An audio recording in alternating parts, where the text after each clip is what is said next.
Hello everyone and welcome to the channel. आज हम एक नई वीडियो के साथ आए हैं। The basic motive of this video is to analyze all those parameters which are essential for qualifying JKS pre. तो किसी भी एग्जामिनेशन को अगर हमें क्वालिफाई करना है तो हमें सबसे पहले उसके लिए एक स्ट्रेटजी डेवलप करनी पड़ेगी। तो स्ट्रेटजी के साथ साथ कुछ चीज़ें कॉमन होती हैं, स्पेशली फॉर यूपीएससी और स्टेट पीसीएस एग्जामिनेशन की। हमें वो चीज़ें लाजमी करनी हैं, तभी हमारी chances to qualify will increase.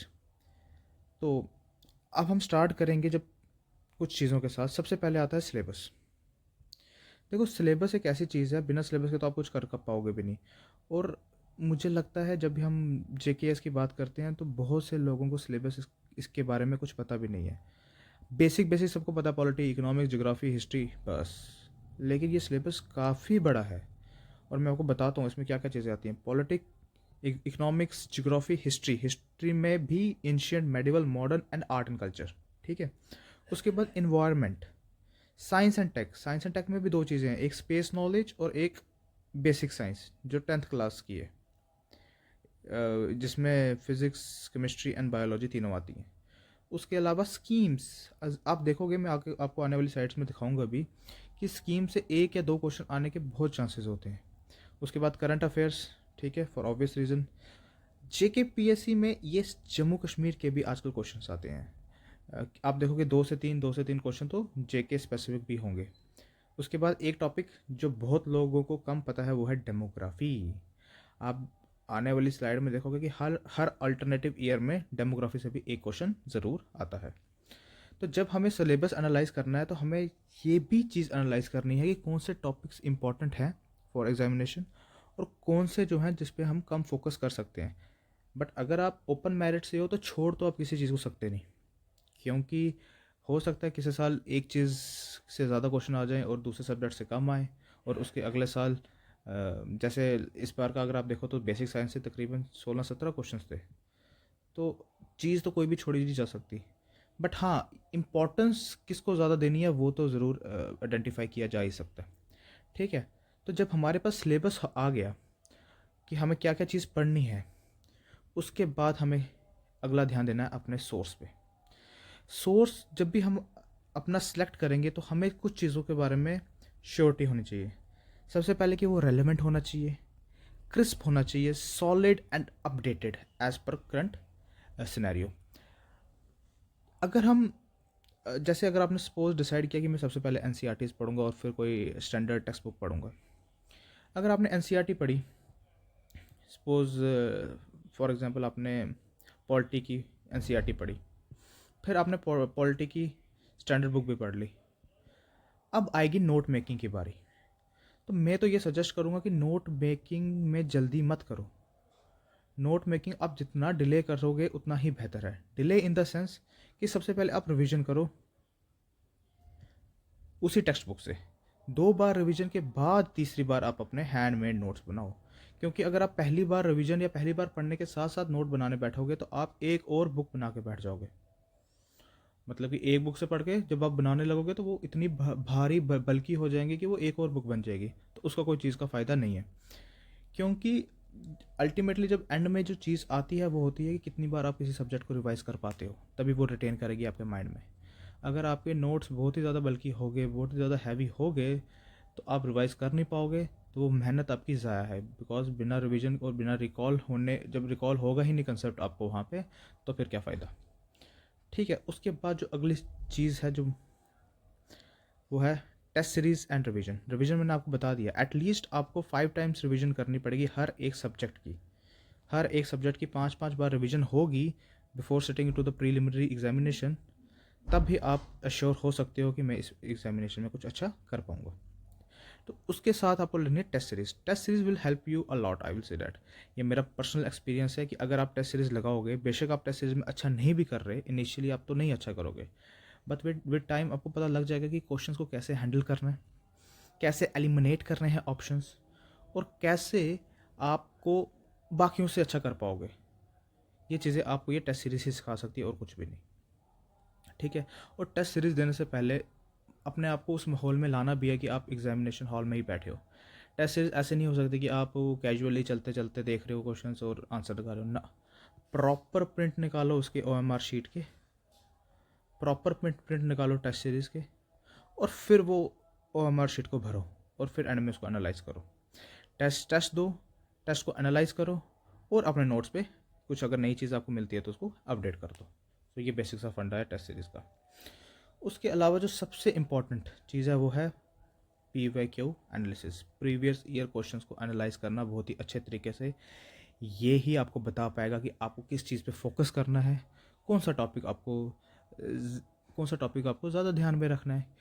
इतने बड़े सब्जेक्ट में भी कुछ फेवरेट टॉपिक्स होते हैं एग्जामिनर के, वो मैं आपको बताता भी हूँ आगे, आपको अगली स्लाइड पे ले ही जाता हूँ मैं, ताकि आपको ज़्यादा क्लैरिटी हो जाए इसके रिलेटेड। देखो ये टेबल मैंने बनाया है जिसमें लास्ट 5 ईयर्स के JKS के प्रीलिम्स के क्वेश्चन पेपर को मैंने एनालाइज करके एक ग्रिड सिस्टम बनाया है जहाँ पे पता लगे कि कौन से सब्जेक्ट से कितने क्वेश्चंस आए हैं। जैसे कि अब आप देखोगे हमारे इंपॉर्टेंट टॉपिक जो मैंने इसको भी यहाँ पे हाईलाइट किया हुआ है वो है polity, economics, geography, history, environment. ठीक है, ये तो मोस्ट इंपॉर्टेंट टॉपिक है हमारे, इसको तो छोड़ना बंद, इससे एक टॉपिक भी आप छोड़ नहीं सकते, और इसको इतने होल हार्टेडली आपको प्रिपेयर करना है तभी आपका सक्सेस के चांस बढ़ेंगे। अब आपको मैं बताता हूँ क्यों। देखो ये आप स्क्रीनशॉट ले भी सकते हैं ताकि आपको पता लग जाएगा कि कौन से टॉपिक से कितने आते हैं। देखो जम्मू कश्मीर से भी 2021 में 2 क्वेश्चन, 2024 में 3 क्वेश्चन, और इस बार तो 5 क्वेश्चन आए थे। उसके अलावा अगर आप देखेंगे डेमोग्राफी में देखिए 2022 में एक क्वेश्चन है, 23 में है, और 25 में भी डेमोग्राफी में एक क्वेश्चन है। ठीक है, अब ये देखो जो मैंने वो इंपॉर्टेंट टॉपिक हाईलाइट किए हैं उसमें से क्वेश्चन कितने आए। 2021 में 69 क्वेश्चन यहाँ से थे, 22 में 73, फिर 75, फिर 69, फिर 59। और अगर आप कट ऑफ आपको पता होगा तो कट ऑफ इन सालों में अराउंड 55 से लेके 57 ही रहा है। तो 55 से लेके 57 का मतलब है कि हमें net for a safer side हमें नेट 30 क्वेश्चन ठीक करने हैं। तो हमारे अगर ये सब्जेक्ट अच्छे से प्रिपेयर हैं तो फिर ये 30 क्वेश्चन करना बड़ी बात नहीं होगी, आप इजीली ये 30 क्वेश्चन कर पाओगे और प्रीलिम्स में फिर आपको कभी भी टेंशन लेने की ज़रूरत नहीं होगी। एक और चीज़ जो मैंने आपको बोली कि प्रीवियस ईयर क्वेश्चंस आपको किस चीज़ में हेल्प करेंगे, वो है आपको टॉपिक्स आइडेंटिफाई करने में कि वो कौन से टॉपिक्स हैं जो इंपॉर्टेंट है एग्ज़ाम पर्सपेक्टिव से। इसके अलावा अगर आप देखिए, अगर यहाँ पे मैं बताता हूँ, ये देखिए मैं कुछ क्वेश्चंस लेके भी आया हूँ। जैसे 2023 में क्वेश्चन पूछा था कैबिनेट मिशन प्लान पे, 25 में पूछा क्रिप्स मिशन पे, और 25 में ही पूछा गवर्नमेंट ऑफ इंडिया 1935 में। तो ये चीज़ बताती है कि हमें वो जो constitution reforms during British empire हुए और उसके अलावा मिशंस जो भी आए, Simon commissions, Cripps mission, cabinet mission, ये सारे के सारे इंपॉर्टेंट है क्योंकि ये यहाँ से क्वेश्चन पूछे जाते हैं। एक और चीज़ देखिए, ये देखिए रिपीटिशन ऑफ क्वेश्चंस, ये भी होता है। कईयों को लगता होगा कि भाई इतना सारा सिलेबस है तो क्वेश्चन रिपीट नहीं होते होंगे, नहीं होते हैं। ये देखिए 2022 का क्वेश्चन है, consider the following stating regarding Mughal period paintings. Daswanth and Basawan was the famous painter of Akbar's court. जी हाँ। During Shahjahan reign Mughal painting reach their zenith. No, during Jahangir reign. अगर आपने ये क्वेश्चन पढ़ा होता या इस क्वेश्चन को आपने आके एनालाइज किया होता तो देखिए 2023 पे क्या क्वेश्चन था। Same question, Daswanth and Basawan were the 2 famous painters of Jahangir court. No, they were in the court of Akbar. और Mughal painting reach climax at Jahangir, ये ठीक है। Aurangzeb's lack of interest in painting led to the disperse of artist to the different places, ये भी ठीक है। तो ये आपको चीज़ बताती भी है कि अगर आपने प्रीवियस ईयर क्वेश्चन पेपर्स को एनालाइज किया है तो 2 से 3 या क्वेश्चन ऐसे होंगे जो आपको अपने पेपर में आने को दिख जाएंगे। तो इसके अलावा मैं आपको दिखाता हूँ, ये देखिए 2021 में एसेंशियल कमोडिटीज़ एक्ट का क्वेश्चन था, 2023 में भी एसेंशियल कमोडिटीज़ एक्ट का क्वेश्चन आया।